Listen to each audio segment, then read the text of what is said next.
বিপুলে ধৰি থাকক আপোনাৰ যে সেইখন এখন এষ্টাব্লিছ কৰক আপুনি গানটো কি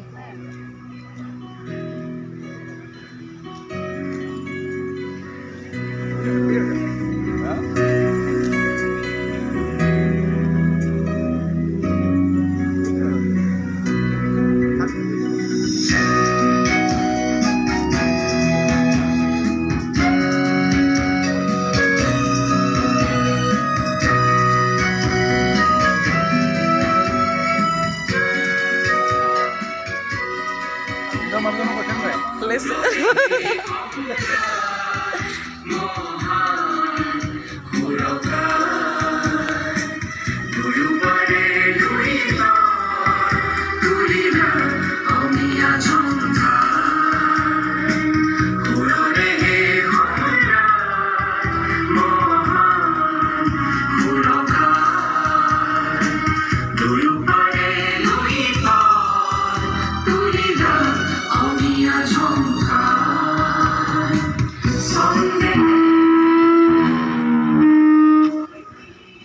এতিয়া মই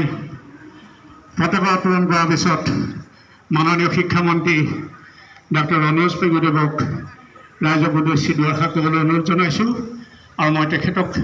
মঞ্চলৈ আহি তেখেতৰ কথাখিনি ক'বলৈ অনুৰোধ জনাইছোঁ আপোনালোকক পুনৰ ক্ষমা বিচাৰিছোঁ আৰু 5 মিনিট সময় আপোনালোক কষ্ট স্বীকাৰ কৰি ৰ'দতে যাতে থিয় হৈ থাকে আপোনালোকে আমাক ক্ষমা কৰিব ধন্যবাদ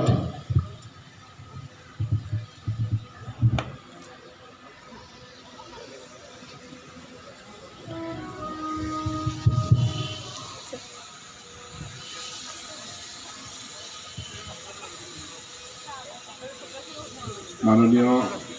ডক্টৰ ভূপেন হাজৰিকা ন্যাসৰ সভাপতি প্ৰমুখ্যে ন্যাসৰক্ষীসকল আজিৰ এই সমন্বয় দিৱস ৯৯ সংখ্যক জন্ম দিৱসত উদযাপন কৰা এই সমন্বয় দিৱসৰ পতাকা উত্তোলন কাৰ্যসূচীত ভাগ লোৱা সমাজৰ বিভিন্ন ক্ষেত্ৰৰ বিশিষ্ট নাগৰিকসকল শংকৰদেৱ কলাক্ষেত্ৰৰ কাৰ্যকৰ্তাসকল উপস্থিত সুধীবৃন্দ সাংবাদিক বন্ধু বান্ধৱী আপোনালোক সকলোকে মোৰ ফালৰ পৰা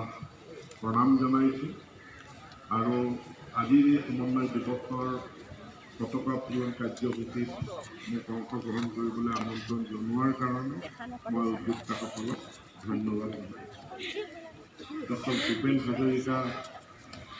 এক বিশ্বজনীন সত্তা তেখেতে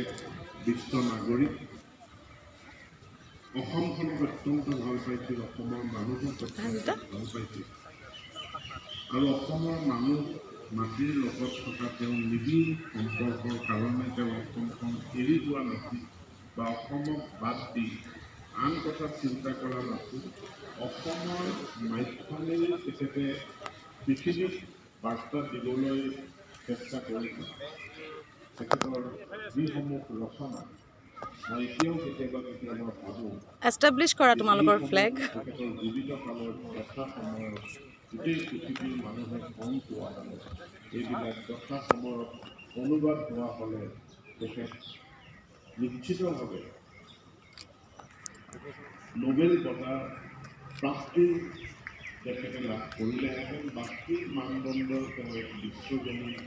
সৃষ্টি তেখেতে কৰি কৰিছে তেখেতক যেতিয়া ঘনিষ্ঠভাৱে লগ পাইছিলোঁ লগ পাই এটা কথাৰে তেখেতৰ লগত শিকিছিলোঁ যে মানুহৰ